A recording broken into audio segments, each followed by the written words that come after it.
Isang magpalang araw sa inyong lahat, Luzon, Visayas at Mindanao, saan man kayo sulok ng mundo. Magyat kayo palagi mga kabayan. Andito naman tayo sa Pasay, Manila Bay Reclamation Project upang mag-update dito sa likod ng mga kabayan, Lime Resort Sun Hotel. Ayan. At silipin naman natin dun sa likod ng Sofitel Hotel, mayroon dredging vessel dun mga kabayan. O yan. Ito pala, kumukuha ng buhangin dito. Hindi ko lang alam kung saan naman itinatambak yan. Barko na yan. Ayan. May buhangin sa gitna. Yan ang kinakargaan pala ng crane yan, mga ganyan mga kabayan. Ibig sabihin malalim na dyan sa banda yan kasi nakakaano na yung barko. Anong dinaanan ng dredging vessel.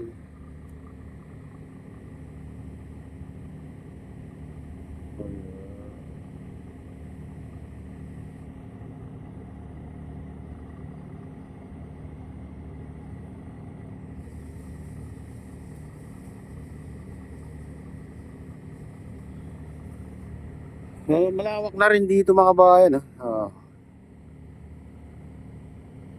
Doon pala kumukuha ng mga kabayan. Kumukuha ng buhangin din itong dredging vessel na to. Ayan.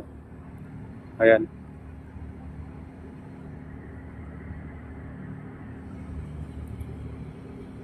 Nakaraan doon siya nakapwesto.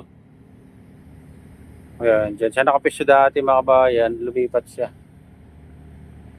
Ito namang crane. Yun na itong tinatanggal ng crane mga kabayan. Itong tira ng itong gilid. Yun naman siya kumukuha ng buong hangin. Haba na yung ang haba na yung nahukay nila dito sa gilid ng seawall mga kabayan.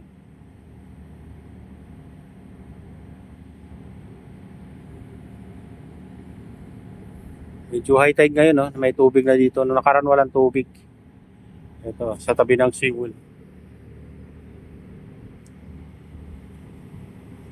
Malapit na pala doon, yung sa tabi ng MOA, malapit nang magpangabot itong mga kabayan. Kukay dito sa tabi ng seawall.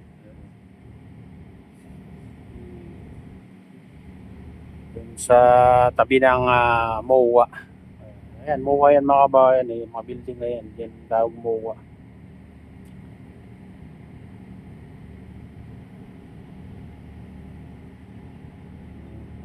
Walang ngayon ano bang oras? Check muna tayo mga kabayan. 8:15 ng umaga. Hindi pa sila nag-ooperate mga kabayan. Hindi ko alam kung mag-ooperate sila ngayon.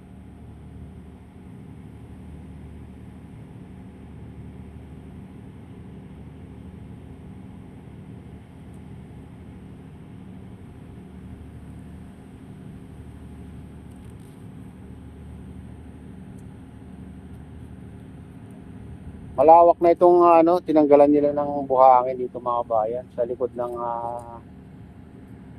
Lime Resort Sun Hotel. Totoo yung sinabi nila na iurong nila itong reclamation mga kabayan, kaya tinanggal nila yung mga dito.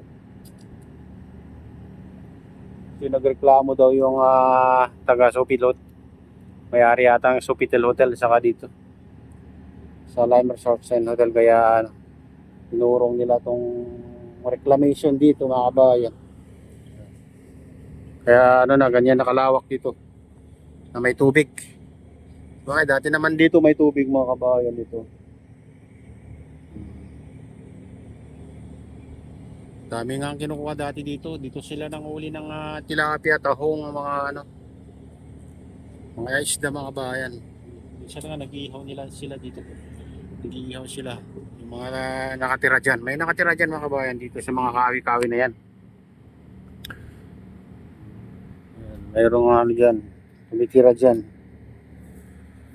Oo. Dyan sila dati nag-iihaw. Yung mga tahong dito nahuli na. Nahuli nila dito kaso ngayon wala nang ewan ko.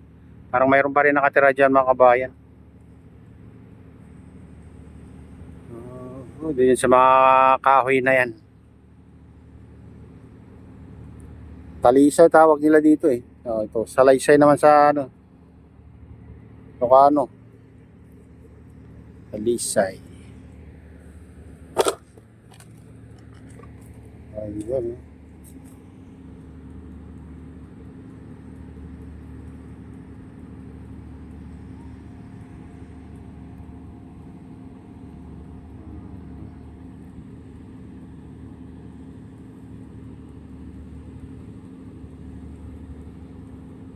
Marami pa silang ano dito, tatanggalan ng ano mga kabayan, tatanggalan ng buhangin hanggang doon pa sa kung hanggang doon sa Muwa mga kabayan.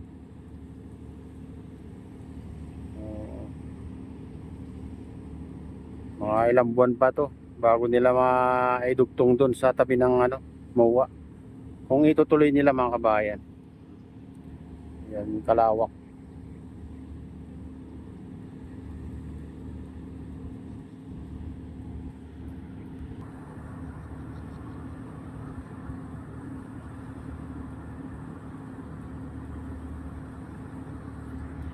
Late na silang mag-umpisa magtrabaho mga kabayan. Itong mga minsan sa ganitong oras alas 8 nag-umpisa na silang mag ano dito magkukay pero ngayon hindi.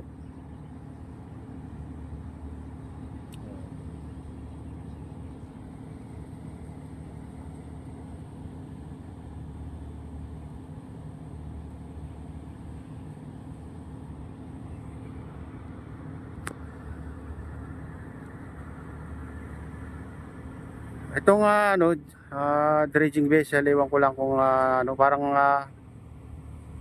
nag-uumpisa na yan mga kabayan. Kasi yung sarap niya, unti-unting nababawasan yung mga buhangin sa harap niya.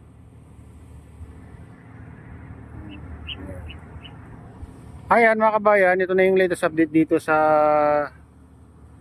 Pasay, Manila Bay Reclamation Project o SM Prime Holdings mga kabayan. At shoutout nga pala sa lahat ng OFW, mga immigrant sa ibang bansa, shoutout sa inyong lahat, shoutout din sa lahat ng vloggers, shoutout din sa lahat ng sumusuporta sa aking YouTube channel, sana hindi kayo magsawang sumuporta, shoutout din sa lahat ng viewers, mga nag-like, sa lahat subscribers, sa lahat viewers, ayan, shoutout din kay Ate ni Kuya Rick sa aking misis, at sa utol ko dyan sa nalulaway na si Nestor. Ayan, sa lahat ng taga-Bago Interlocks Norte, shoutout sa inyong lahat, shoutout din kay Wop Wop Tor, kay Bike Tayo, kay Binat the Mix Vlog, kay Ma'am Jasmine, kay Ma'am Princess Priya, ayan, shoutout sa inyong lahat. Kay Maman, doon pa dito kay Victor Vlogs, shoutout sa inyong lahat. At pala na ng Diyos, itiingat kayo palagi. God bless so much.